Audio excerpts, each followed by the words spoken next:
Sublime magnificence.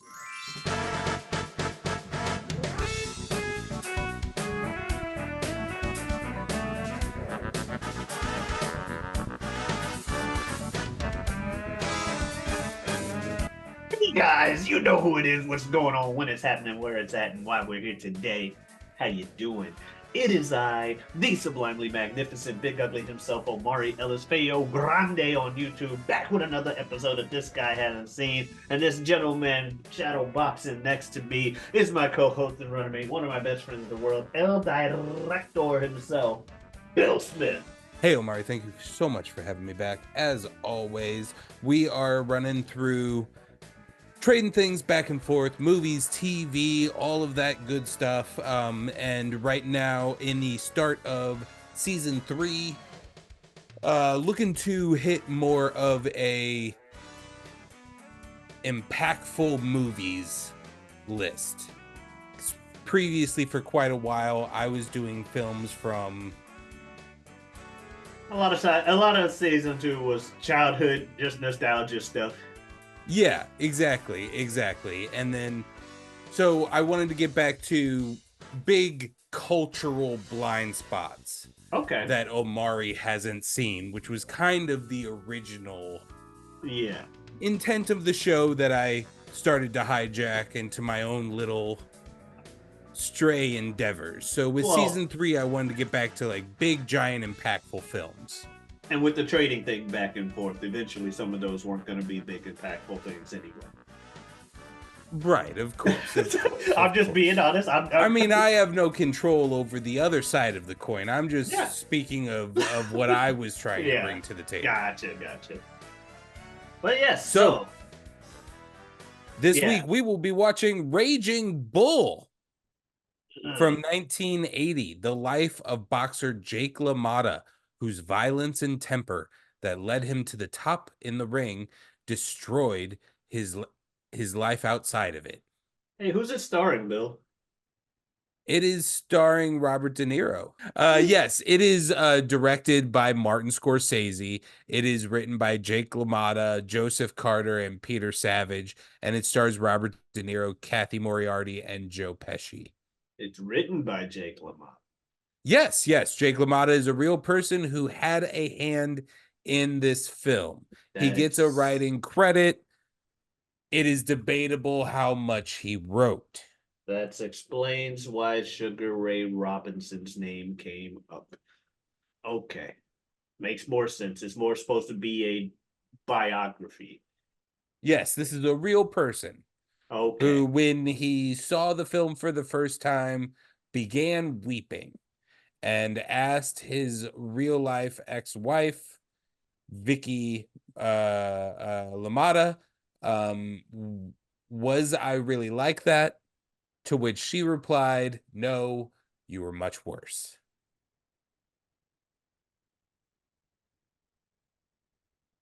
Yeah. Jake LaMotta, ladies and gentlemen. Yeah. We'll jump to the very end that Omari happened to read out loud, but it is a quote directly telling you that we haven't watched the life of a good man necessarily. Whether he's good or bad is not the documentation of this film. The documentation of this film is simply the documentation of this film. Like, we are just showing you the life of a man. We're not trying to tell you that he's good or bad, because there are arguments against Martin Scorsese's work where he glorifies villains, heroifies bad guys at times.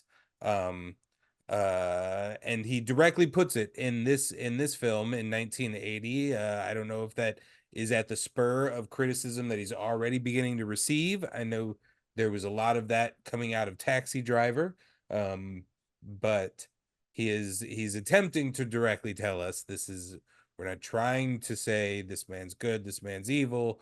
We're just simply trying to show you this man. So on those notes, well, I guess prior to those notes, what were you thinking coming into this film? Not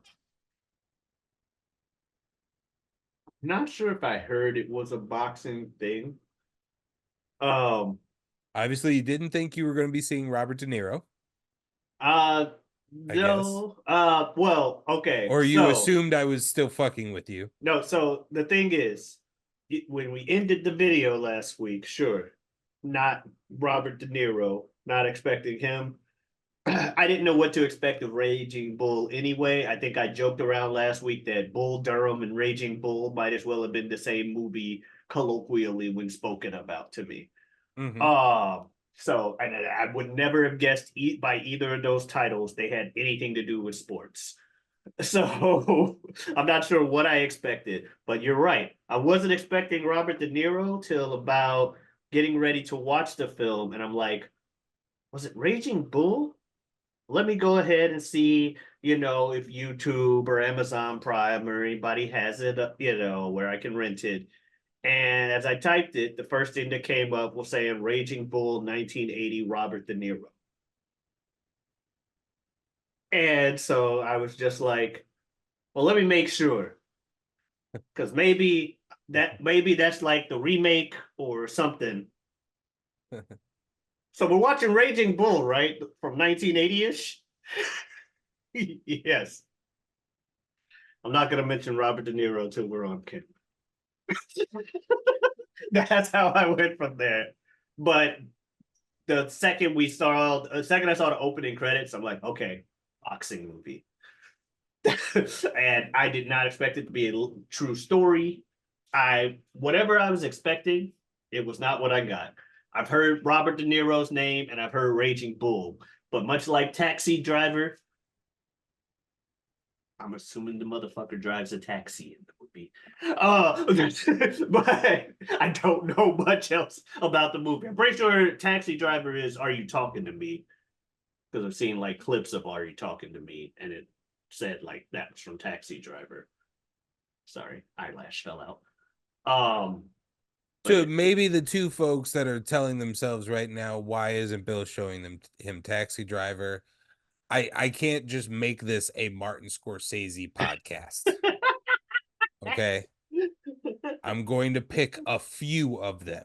That's also Scorsese. That's hilarious. And We're hitting a few of them. We don't we're have to hitting go through all of them. we're going to be hitting a few of them. We've already hit a couple and we might hit one or two more. But we don't need to make this a Martin Scorsese podcast. But yes, we won't be covering Taxi Driver. I actually already thought that you might have seen. I thought we had discussed that was one of the few that you had seen. I've seen Are You Talking to Me? Okay. I've seen Taxi, but not a Taxi Driver. Not Taxi. Whatever the freaking Jimmy Fallon, Queen Latifah Taxi movie is. That might be Taxi Cab. Yeah, something like that. I've seen that one. But yeah, anyhow, so I guess we'll get into the movie because I already touched on the intro with him in the ring. Just and I'm like, okay, nice little stylized intro, him like in the boxing ring while the credits roll, little black and white tone, low lighting. Then we get into the movie and the black and white tone doesn't go away. So I'm like, okay, it's a black and white movie. Cool. I like cool stylistic choice. And I'm like, 1980, so that is on purpose to do the black and white. So I liked that. Yeah. Early on, he lost his first fight, whatever. That was a cool little scene where he's fighting Sugar Ray Robinson for the first of like 80 times. And he loses by decision. It's like, well, damn. And then he goes home and he's immediately an asshole to his wife. And I'm like, oh, not the most easy to root for protagonist. Different time. I thought it was funny him yelling at the neighbors, yelling about them when he's just like, your mother's an animal, you son of a bitch. I'm gonna kill and eat your dog.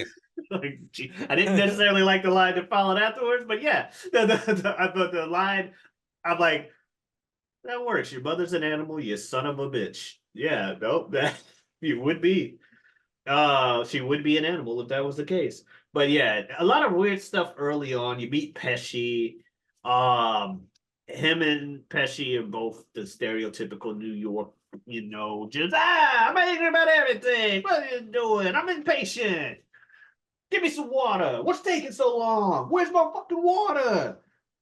And then he turns around and, not like a stereotypical New Yorker, starts beating his wife. But yeah, so wasn't the biggest fan of that early on. A lot of F word use in this movie, and I'm not talking about the F word you're used to hearing Joe Pesci say. Talking about the one that you can't say anymore.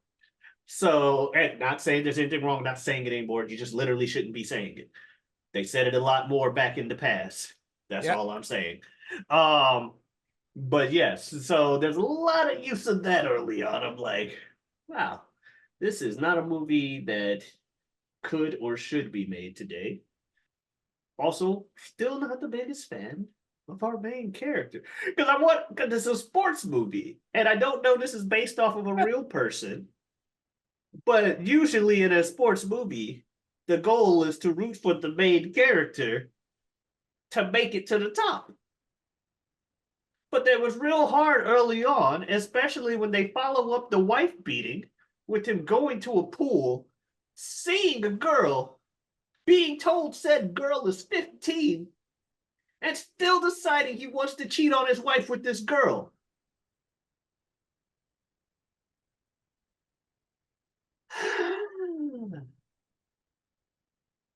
And I guess the first wife leaves him. She threatened like twice early on in the movie. So I didn't know that she actually had left him. But after a while, because they eventually go into a montage of him like beating people but getting married and shit with her. Like, so he's marrying Vicky. Yeah, they kind of jump from wife to wife. Like Yeah. she Jake LaMotta brings Vicky home to the apartment on their first date. Had that And weird, awkward ass almost sex scene. yeah, and when they walk in, he says something like, "Oh, she must be shopping." And then I don't know if we ever see her again. Yeah, well, when he first comes in, he said, yeah, yeah, that's weird. I Does Yeah, we don't anybody know see where her. she is? I don't know. But yeah, he's Have there with Vic. have they investigated that? I mean, I'm just apparently saying, with is that what 1940. Martin Scorsese's trying to say subtly? Um, I was so yeah, it is the 40s. Yeah, So even then, obviously, the 15 thing is really, really, really off-putting. yes. Still a different time. Maybe it's just like if mom and dad approve, like the How insanity that you need a parent's approval for that, and it's still, and your brain still does the math and that it's okay, is insane. now But it's wrong. We clearly my first instinct is that this is wrong. But how old was he?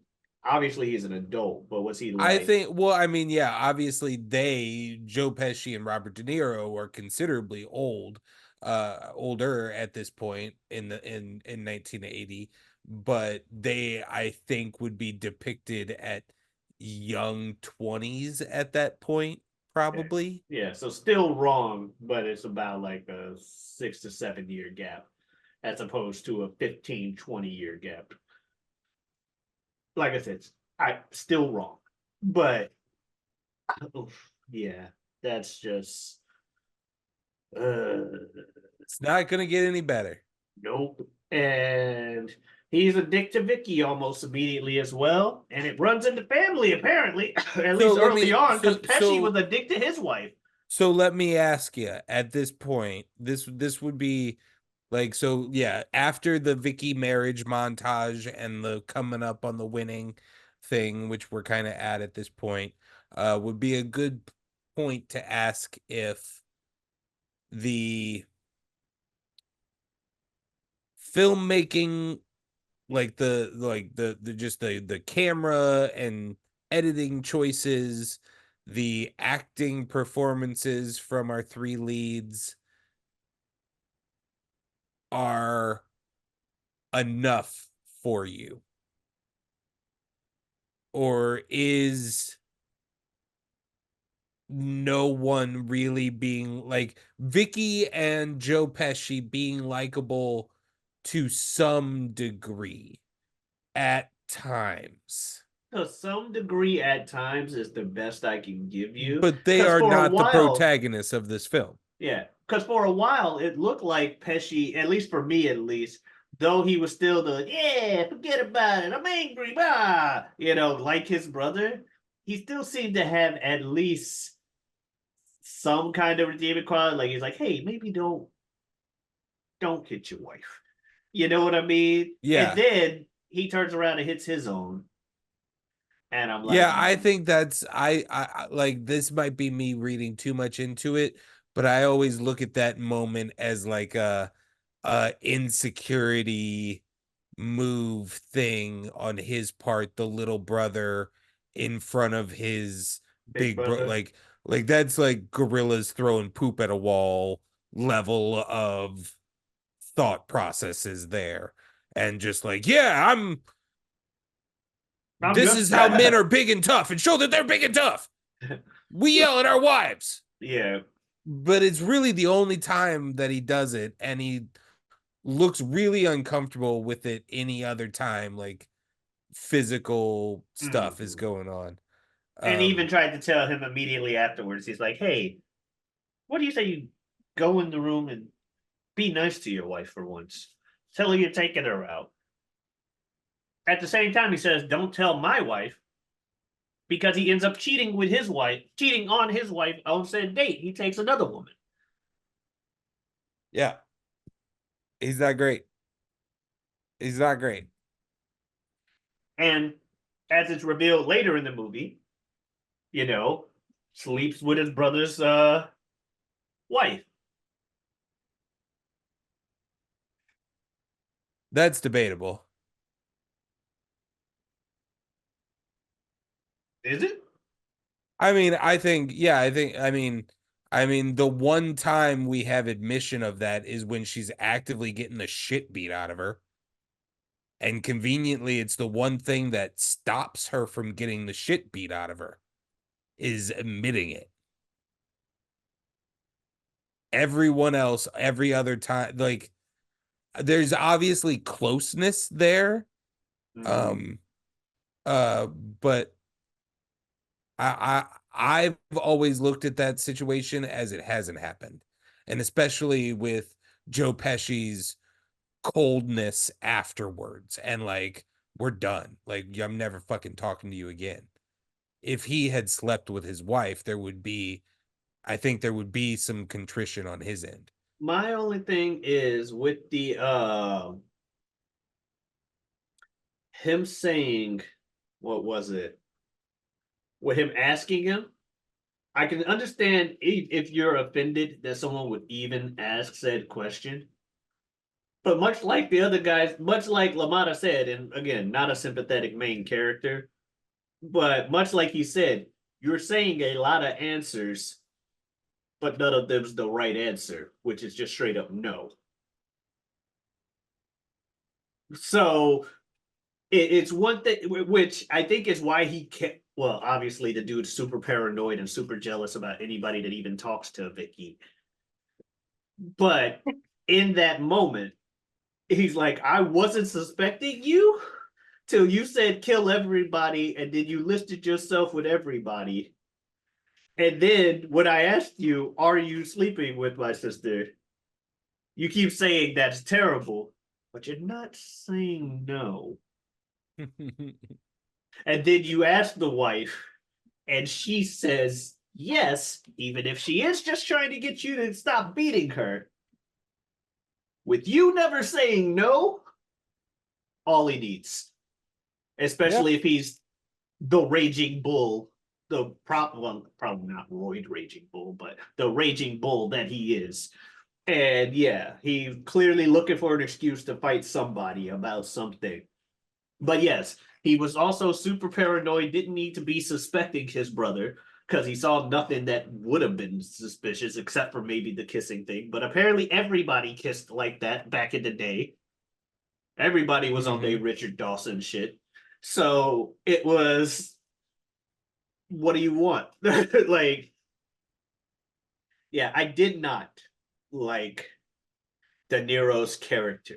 When you talk about are the acting jobs good enough to save it, to answer that question, because I kind of went on a tangent. The acting jobs are fine. In all honesty, I think they're all well acted. I think De Niro's job as an actor was fine.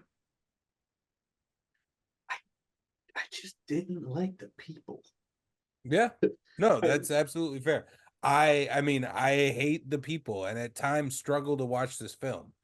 But for me, all three of them, De Niro, Catherine Moriarty, and Joe Pesci, are putting in incredible performances. Oh, yes. So at times I can get lost in those moments. Yeah.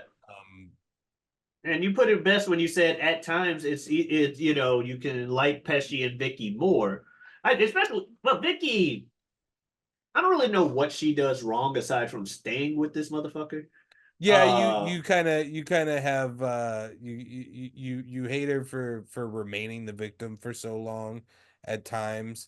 Then there's points where I feel like Martin Scorsese is trying to tell us that she is doing a few things intentionally. Like, I don't think the movie's ever declaratively saying that she's sleeping around or anything like that, other than that moment where she's literally getting beat and she when yells she's at him. like, yeah, they only kind of imply it. Outside of that, the only thing that even kind of implies it is when Pesci like tells her like at the bar, like, "Yo, maybe don't hang around." What that leads to him beating the dude's head. That's the one where I'm like, she knows what she's doing there. Yeah. She knows that she knows who she's married to, whether good or bad. She knows who she's married to, that she is still actively married to, and she's going home to tonight. She knows who that is. She knows what these men at this table want from her. I think that's a scenario there where she's not an innocent little dove. I think she knows the game that she's playing in that moment. Her monologue in that moment necessarily says a that good she person knows. thing to do. Yeah, her monologue in that moment says she knows what's going on. Because she's just like, well, what am I supposed to do? She's like, I'm 21. I'm at home. I can't do anything. He's always out on the road fighting or training or something like that. He won't even fuck me when he is at home. Let's fuck, you know, I'm trying to get. I took that as, yeah, I'd sleep around and, you know, what of it? You know, empowerment. Motherfucker beats me and doesn't even sleep with me. I'm going to go enjoy myself somehow. So I saw it as justified cheating. But I'd rather you just leave the dude. Yeah, just leave. It's because you're not leaving, it makes it a wrong act as well. And you're also just causing chaos around you with that. Like, you know, it's not just a simple act of cheating. You know the dominoes that fall from this kind of thing. So because dude getting wrapped up with the mob could have easily, the mob was like, hey, let's put the boots to him. Jake, if you want your brother to live, take a fight or take a fall. You are bitch now. Yeah, no, that's a direct line of consequence. Yeah, you've seen, what is it, Snatch? Yeah, similar situation where I don't get mixed up with the mob and fixing my fights. Oh shit, I inadvertently pissed off the mob. Now I have to fix my fights. I thought that's where that was going to go once that happened. And a couple scenes later, when he did fix a fight, I thought, wait, did I misread that? Did they actually hold him over him? Because I saw him like crying, and I didn't know if that was Pesci or him. I thought that was Pesci, like, I fucked up. Oh no, what did I do? I ruined my brother's reputation, because I got mad and punched the dude in the club. And they're like, oh wait, no, that's him mad that he took a fall so that he could get the title shot. Cause yeah, he was real big on his I don't fall for nobody. So much that when I did take a fall, I still stood up and made it look more obvious. Like, dude, just fall down. But he wanted to make sure he never fell in his career. Because even when he lost his last match, blood everywhere. Yep. Cool. But yeah, Hey. fucking... Hey, Ray. Never knock me down, Ray. You never knocked me down, Ray. You never knocked me down, Ray. Never did it. Barely being carried over to his chair. Didn't knock me down. Oh man. And then so the other thing I forget about with this movie is how long the end is. And by end I mean everything Post-boxing after career. the boxing. Yeah. Which is still about 25 minutes of the film, but is too long. His failed comedian retirement career where he's just at nightclubs, just bombing every night and arguing with hecklers, only to go over and ask girls if they can prove they're 21 by making out with him. Yeah, that's when he owned his own club. Yeah. Yeah, that was him owning his own club. Then he goes to jail for the soliciting of the minor thing. Because it turns out she was 14. And spends time in prison for that. Then he comes out and he actually does end up, we see him at the beginnings of his comedy run doing those dive bars and stuff with like 6 people in them, but he does actually end up building up to a little bit of an audience. Okay. Is that what and a little when bit he's of, at the end? I'm a champ, I'm a champ, I'm a right? champ. Yeah. I believe I like this is me completely pulling this out of my ass from some random thing I think I heard once. So completely fact check me on it if you can. I dare you. I believe Martin Scorsese said that when he was a young man, he like maybe even a boy with his family in like the Catskills kind of area. He saw the touring variety show act that was Jake LaMotta, and it kind of put him on this destiny to eventually make this biopic. Oh yeah, fun fact: when he was at the bar, like before he went up there to do his little comedy thing, it was at the club that he owned. He was at the bar getting a drink, and there was a music playing in the background that was like do do do do do do do do do do do do do do do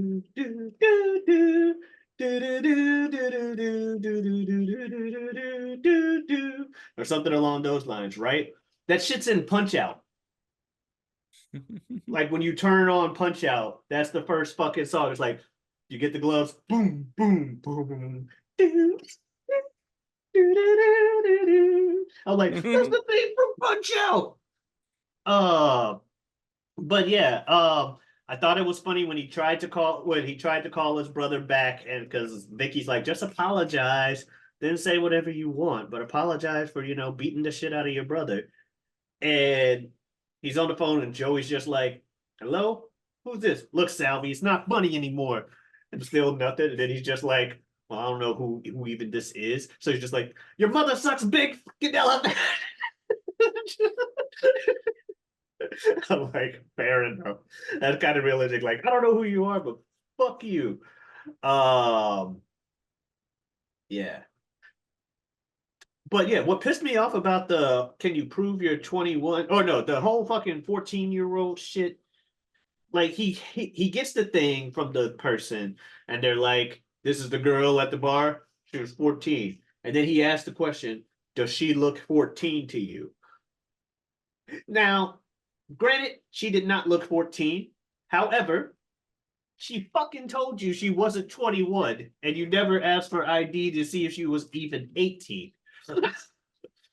You just went, you knew she wasn't old enough to drink at your bar, and you went, make out with me and I'll give you a drink. And then took her to the back to meet some dudes.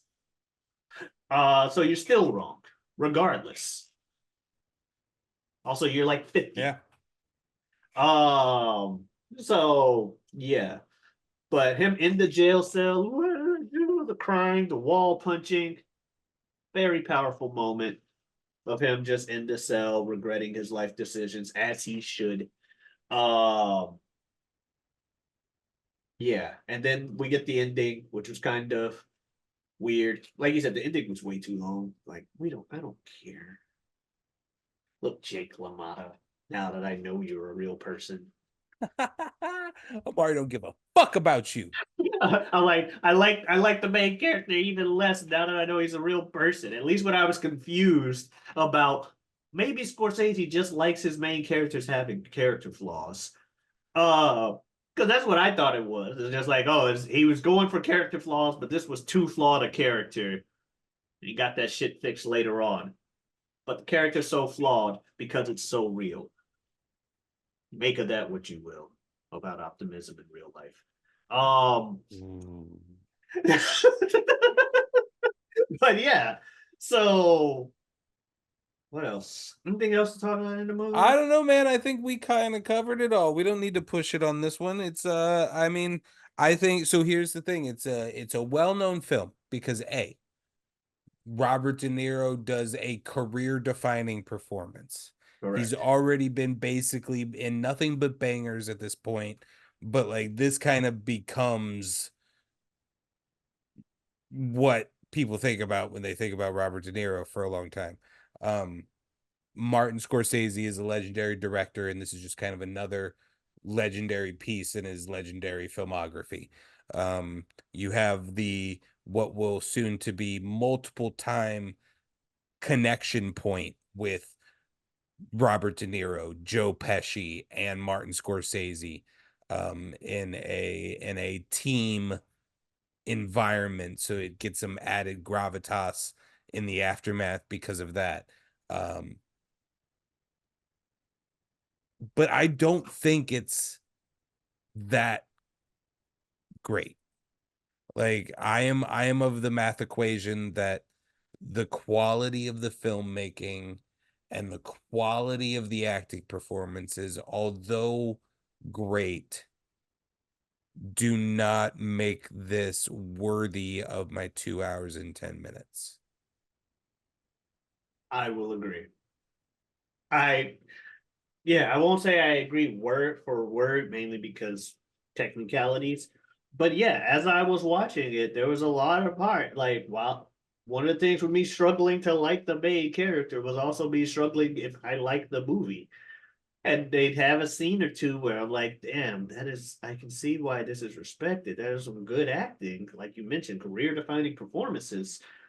But the movie itself, yeah, 2 hours, 9 minutes, could have been 140. You really could have just ended it after him fucking. If you didn't end it with the damn him losing to Sugar Ray, let his wife leave him and it ends. We just keep going. Or he goes to jail. He cries in the jail cell, fade to black. Credits. There's numerous parts where they could have just, all right. And then he got his comeuppance. Yeah. But no, he's a real person and he won't let us do this movie if we don't mention that he did eventually become a comedian and try and clear up his reputation. Only for his wife to tell him they did him too good a service. You were far worse.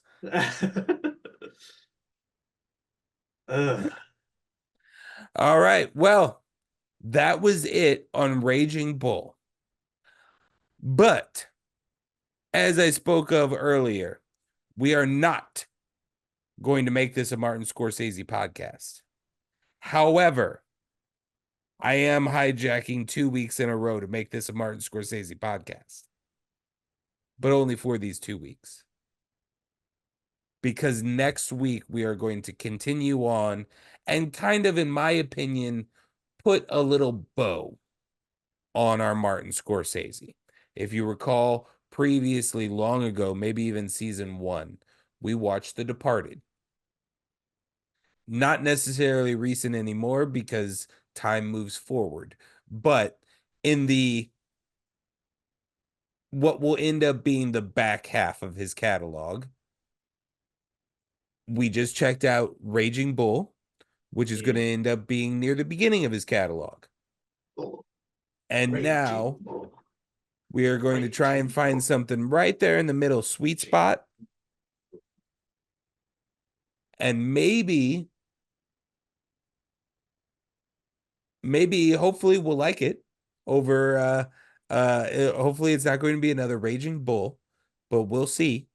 Because next week we are going to watch Goodfellas. Hey, okay. Damn, On This Guy Scorsese Hasn't has done Seen. so much shit. Did not realize that was Scorsese, but all right. Yeah, cool. So looking forward to that. If you want to see some of our other stuff, you can check it out on the channel. Don't worry about it. Ow. You can see some of the other stuff on the channel. Check it out, including our Departed thing and our other stuff. This is season 3, okay? We got 2 years worth of content on the channel. You can also catch me out elsewhere on YouTube on Wednesdays with the Whatever We Want podcast. Do it, a good friend of mine, good friend of the show, Super Jazz. Super Jazz. Thank you very much, as nature intended. Yeah, we should be back up and running by this point. Let's go. And the bass keep running. You know what I'm saying? No, you don't. Get something else started. You can check me out on Geotavi and Twitch. On Twitter and Twitch at Geotavi, Giotavi. Come on in, stop on by. Bill, you got anything you want to say to people? No. All right. Thank you guys so much. You have a wonderful evening. Adios.